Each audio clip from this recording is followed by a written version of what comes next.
his legs taken out from underneath. There's a try to Phil McKenzie, and Canada in front.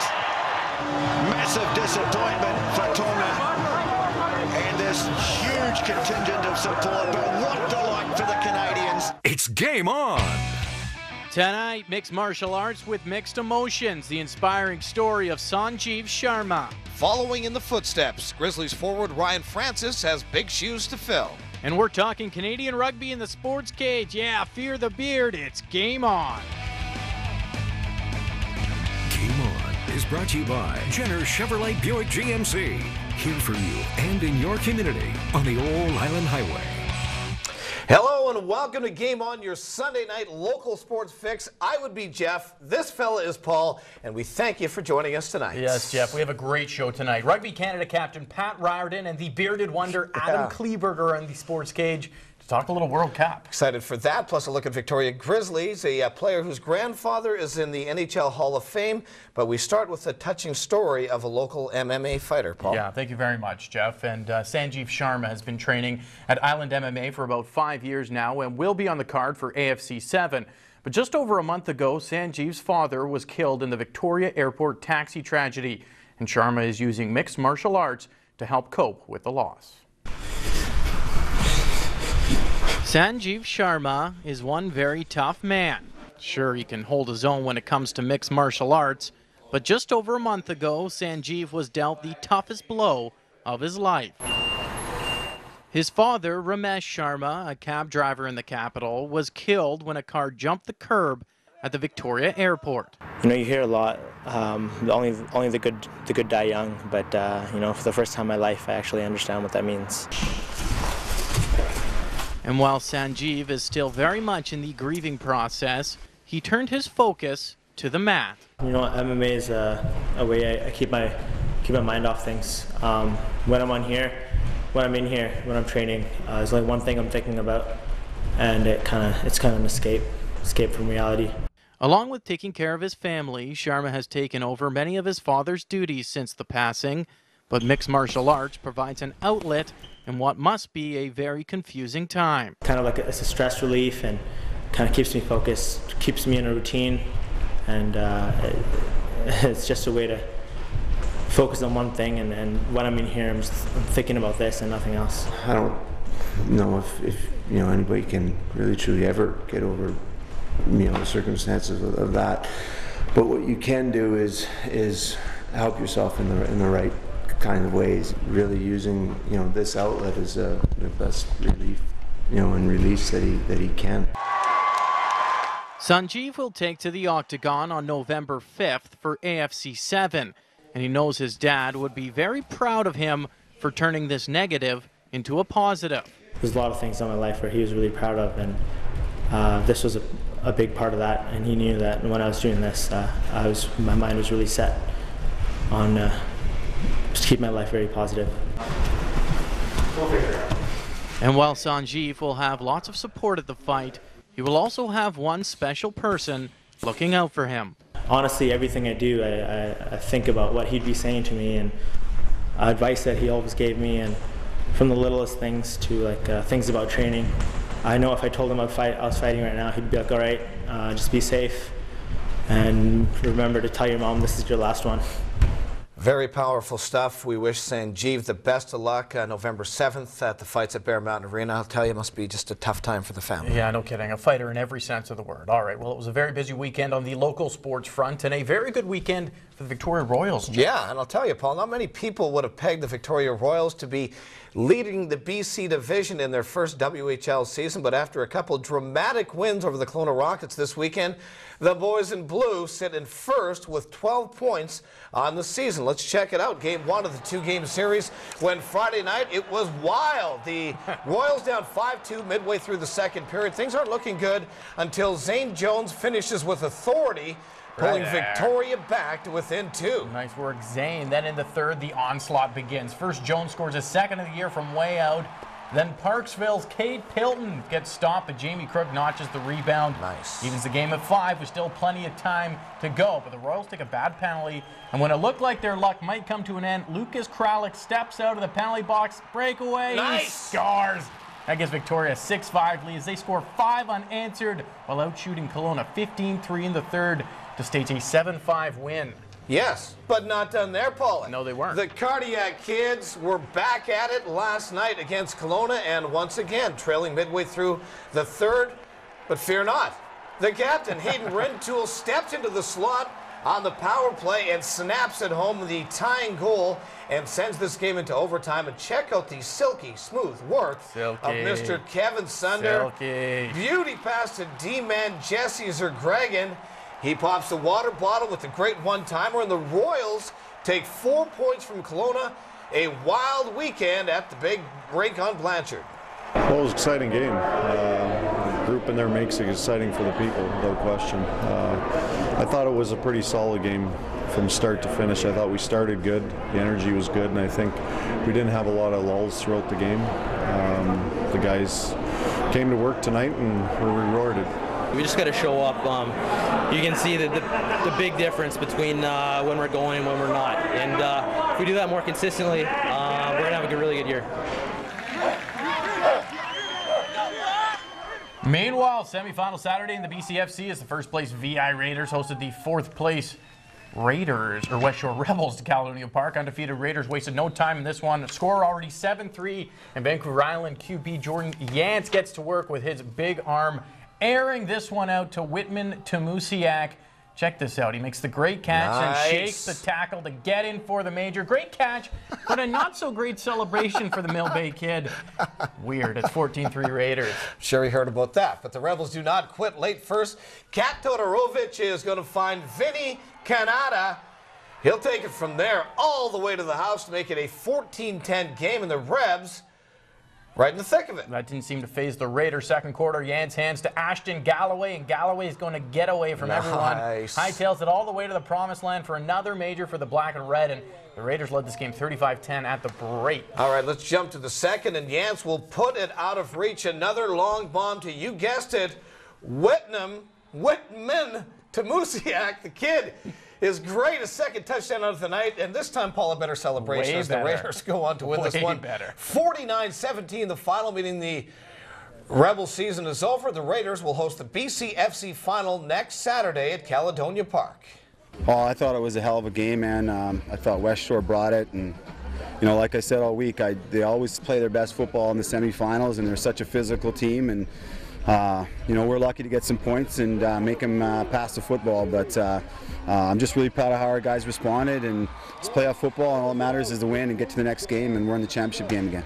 We got some darn good kids here, and they are coming here expecting to win, not, you know, just show up and give them a good game. So it's a disappointment for sure. I mean, we're going to get better, and we ain't going away, man. And I'll tell you right now, we get back here again next year, it'll be a different story. Yes, sir. Good going. We will be at Caledonia Park next weekend as the Raiders host the BCFC championship game. Should be another beauty up in Nanaimo. I would think nothing less. And all right, time to pay some bills here on the big show. But after a short break, we'll have a story on Victoria Royals Grizzlies forward Ryan Francis, who was quite the hockey family, Paul. Yes, sir. And the bearded wonder himself, Adam Kleberger. Look at that. As well as Pat Riordan will join us in the Sports Cage to talk a little Canadian rugger. Don't go anywhere. More Game On coming right up. Stay with us. Imagine a place where food is grown naturally and prepared fresh, where secret homemade recipes create delightful, mouth-watering aromas, where local means family, community, generations. This is Vancouver Island. This is Country Grocer, proudly supplying the most natural, homegrown foods the island has to offer. Our shelves are brimming with wholesome local products. The island's finest, fresh to your table. Island Owned. Country Grocer.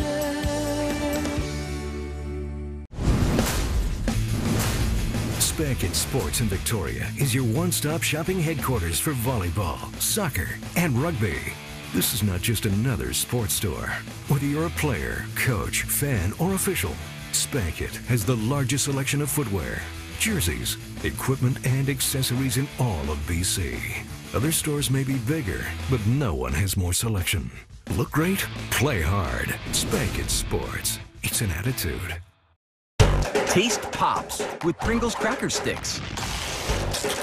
Crackers turned into tasty, crunchy, baked sticks.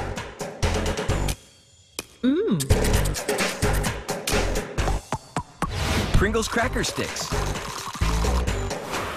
So delicious.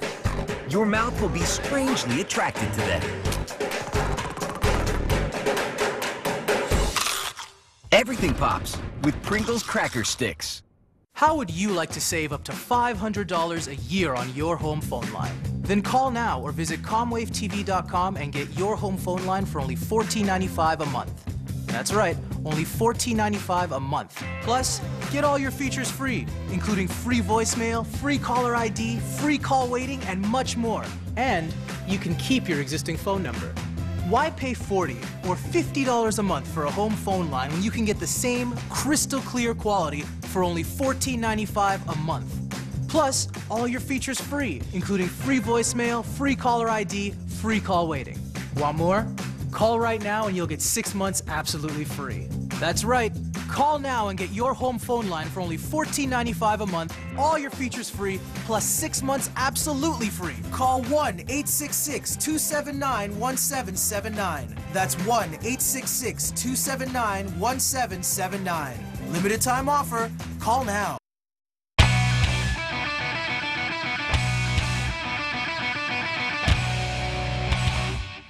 Welcome back to Game On, the best thing to happen to Sunday TV since Anne of Green Gables. Nice one. Yeah, I did. Make sure to stick around for our sports cage when we talk Canadian rugby with Adam Kleberger and Pat Riordan. But first, let's talk a little hockey, Jeff. Of course we will, Paul. And when you think of Phoenix, Arizona, you think baseball and golf. Not about hockey, but that is the home of Victoria Grizzlies rookie forward Ryan Francis. Now, for Francis, hockey has been part of his life since the day he was born because his grandfather is not only in the NHL Hall of Fame, but helped revolutionize the game as we know it today.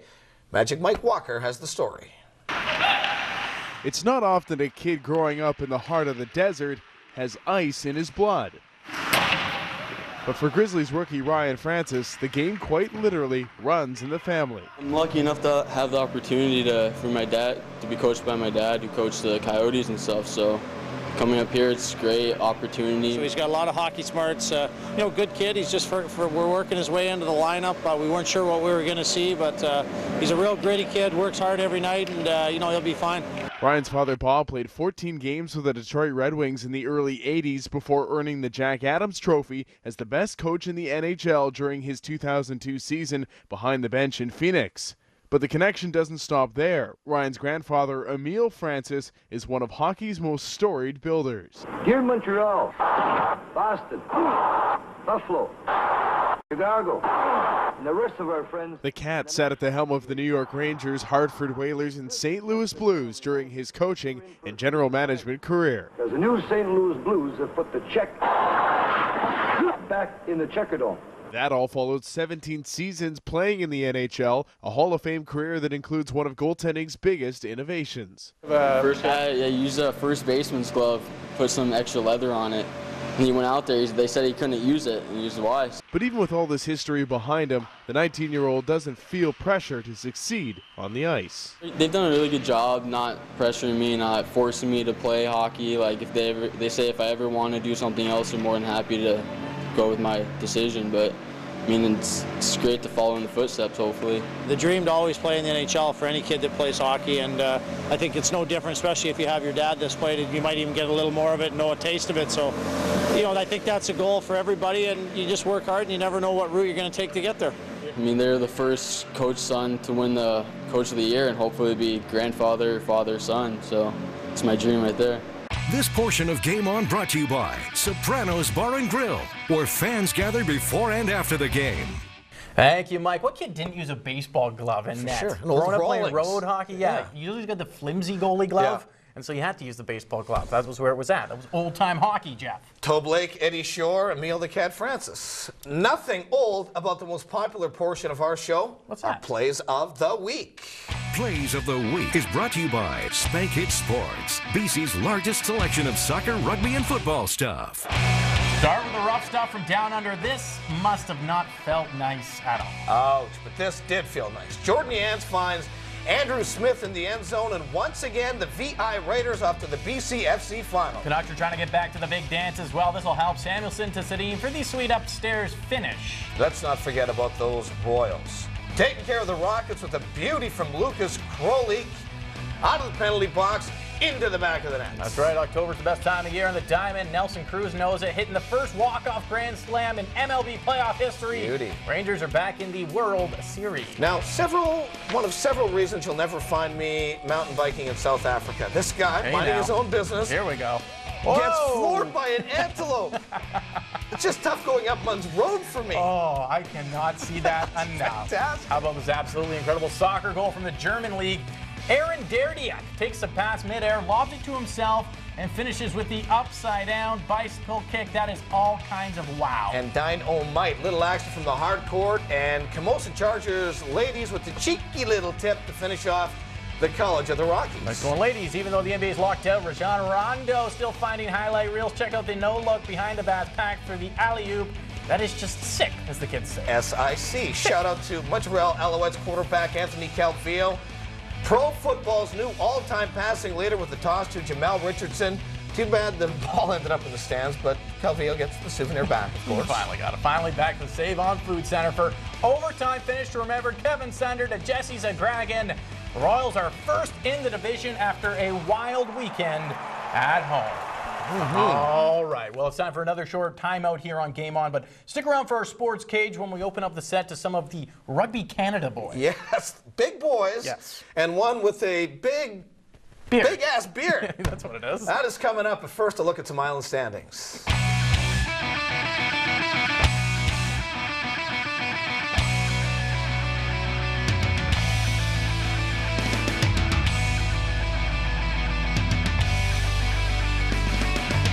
Standings are brought to you by Robbins Parking, proudly supporting local community and events. Friendly staff, huge portions of tasty pub food, dancing, contests, prizes and giveaways, all your favorite games on the big screen, and a fabulous karaoke system with thousands of songs to choose from. Drop in for a beer and a burger, or stay for a great night out. Sopranos is the place to meet. The total renovation of Jenner Chevrolet Buick GMC is almost complete. To celebrate, we're holding the Almost There Clear Out, like this brand new Chevy Aveo from only $9,990, or this Malibu from only $19,990. How about this extended cab GMC Sierra from only $19,990? And with GM rebates up to $10,000 or 0% financing, we're ready to clear out everything, including the kitchen sink. The Almost There Clear Out on now at Jenner Chevrolet Buick GMC. 1 in 3 homes on the market are bought or sold with the help of a RE/MAX agent. Community involvement, local knowledge, and doing a little more means more home buyers and sellers have more to smile about. RE/MAX. Outstanding agents, outstanding results. Be on your way with Yellow Cabs of Victoria. Our GPS digital dispatch system gets a cab to you quick. For faster service in the Western communities, think Yellow. Call 381-2222, Yellow Cab. Space, the final frontier. Aye, Captain. You can choose your space with a Serta. Dodds Furniture and Mattress. Don't cling on to that old mattress. Dual Comfort Serta mattresses let you have softer, firm on the same mattress. Boldly dream like you never dreamed before. Beam on board to the side that's right for you. And at Dodds, set your savings for stunning. Captain, you won't be undersold? Make it so. Dodds Furniture and Mattress. A logical choice. Live long and sleep.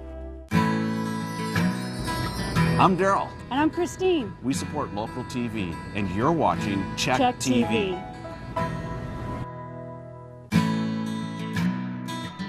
Hi, I'm Bill Welburn of Ocean Promotion. You're watching Vancouver Island's local television, Check TV. Game On's Sports Cage is brought to you by Country Grocer. You'll feel like family. Welcome back to Game On. You were in the Sports Cage, and Paul and I welcoming a couple biggins. Looking up. Yes, today. Exactly. From the national rugby team, we've got Captain Pat Riordan and Adam Kleberger, and yes, we've noticed the beard. Yes. Let's start with the beard. I mean, that's sort of been the talk of the country, and you started growing this, what, like 3 weeks ago? Is that what it was or something? No, it's been about 8 months now. Started when I had a shoulder surgery. use a straight blade razor to shave, so I figured I wouldn't be able to do that with a shoulder down. But yeah, it's definitely grown a lot faster than I would have expected. How tough was it to get back into Canada with this thing growing on the face? I had a couple extra questions at customs in the U.S. I can imagine. Yeah, what are you hiding in there? That type of thing. Let's talk about the Rugby World Cup, and obviously a little disappointing for you guys. Yeah. A little bit disappointing the way we finished, to be honest with you. We had some pretty high expectations, and it's probably representative of what we thought the group was capable of. Right. That being said, I'm still really proud of the way the guys played, as individuals and as a team. You got guys like Adam, Aaron Carpenter, Phil McKenzie, lots of guys on the world stage showed what they were really capable of. And I think if you'd reversed the games and we played New Zealand first and Tonga last, and we'd finished with a win like that, we'd probably be a lot happier. Would you say that the tie against Japan would be sort of the biggest sort of upset? I don't know. Maybe Adam can add to this, but I thought the game against France for me was the most disappointing. Really? I felt like that 5 minutes before halftime and the last 10 minutes of the second half, we let them into a game. Right. We gave away a game there. Yeah. The Japan one, sort of weird. You come back and tie a game at the end. You didn't lose, which in the points system of a tournament is pretty important. Yeah. But who wants to tie? No, you didn't win either. Well, you said it best. It was like kissing your sister or something. Yeah. And I mean, Adam, what was it like over there, the reception for you guys? Because I know over here people were going crazy, but I know a lot of people made the trip and they came to cheer on Canadian rugby, and it seemed like you guys just had so much support over there in New Zealand. Yeah, I mean, especially in that first game. I mean, we didn't expect it really coming into it because we were in New Zealand, far away from home. But just there was a lot of people from Canada who came out and had the flags, and then every game after that, there was a lot of the crowd. Yeah. Fear the Beard campaign started going there. Yeah, it definitely was, I think, bigger than us, the guys with the beards. Right. Yeah. But yeah, no, I mean, it's great to see in the stands. Great for the fans to have something to identify with, and then hopefully bring in some new fans. And then once they watch the game, I think it's a hard game not to like. Yeah, and I think that's a pretty good indication of the hospitality Canadian fans said they were getting down New Zealand. Yeah. Everybody I talked to said it was just awesome.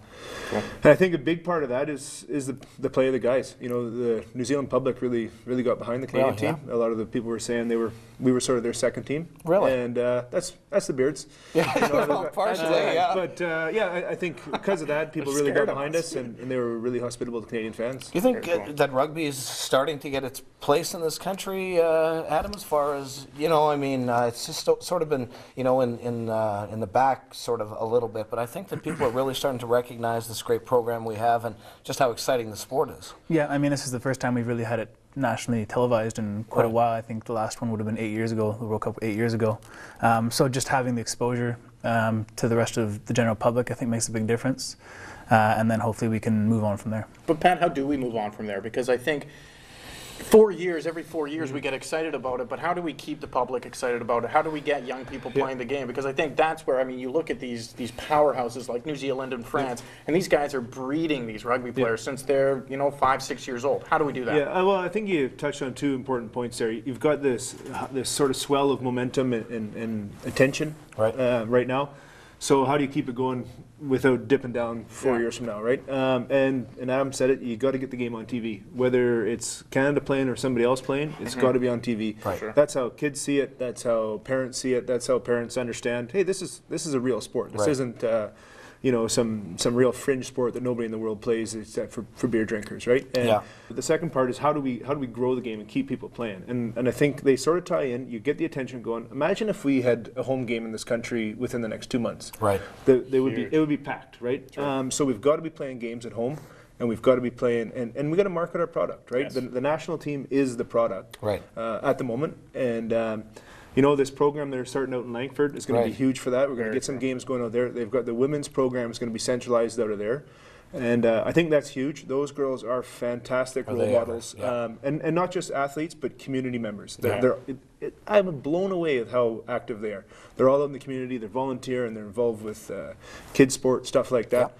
A lot of the guys who make it to the top level, they're the same guys who coach mini rugby, who coach the kids. They help out at the club. They do stuff like that, and it's it's the culture of the sport, the work you do. So I think there's some great role models in the team, and people start realizing, hey, this is a real sport. My kids can make a future of this. They can enjoy it. They can travel the world, just like Adam and I have done. Yeah, That's fantastic. all right, let's talk about beard. Let's Yeah. talk beard, and tomorrow, That's what right. time and Rick what's going on? Rick Mercer, 2 o'clock tomorrow. He's going to be shaving this thing off, which must be a bit of a relief for you. I Ready guess. for that? Yeah, Shear the beard. I think it's about time for the beard to go. It's been a while. So. Are you excited about it? I mean, proceeds going to some worthwhile charities for Yeah, sure. no, I think it's going to be great. The 2 charities that I've chosen to support are the Christchurch earthquake victims, and then the Movember Canada campaign. Yeah, very cool. What goes hand What in hand. about, tell them about your buddy back in White Rock who wanted to make a cast of it? Well, this is through my club in White Rock where I grew up, Bayside. They wanted to try and figure out some way to make a cast of it so they could hang it on the club wall. Really? But I think they might have to settle for a couple of the clippings instead. I don't know. I was thinking I could probably make a toupee out of that. There's got to be something hiding in there for sure. It's got to be perfect. I want to ask you about, I mean, you guys, obviously you've been watching the World Cup, and now it's going to be France, New Zealand in the final. Just a touch on who do you think is going to win? I guess for me, I think New Zealand's been the most consistent team. I was hoping it would be a New Zealand-Wales final because I think in the whole tournament they've been the 2 most consistent teams. But I think you got to have the consistency to be a championship team. Cool, Pat? Yeah, I think New Zealand's going to win it. I had thought South Africa. Yeah.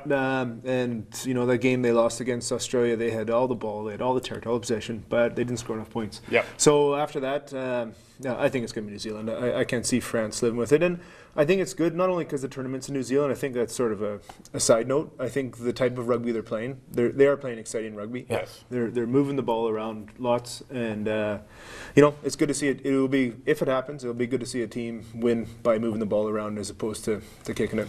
Well, fellas, thanks for coming in today. I so appreciate you guys taking time on a Sunday to pop in and see us. And you know what? Let's get out and support our national rugby team, and you guys are going to be full-time members of this community. We are excited about that. And that is it. Another episode of Game On here on Check News. Of course, each and every Sunday night, 6:30 and 10:30 on the Big Six. It is Game On. Fear the beard. Good night. Fear the beard.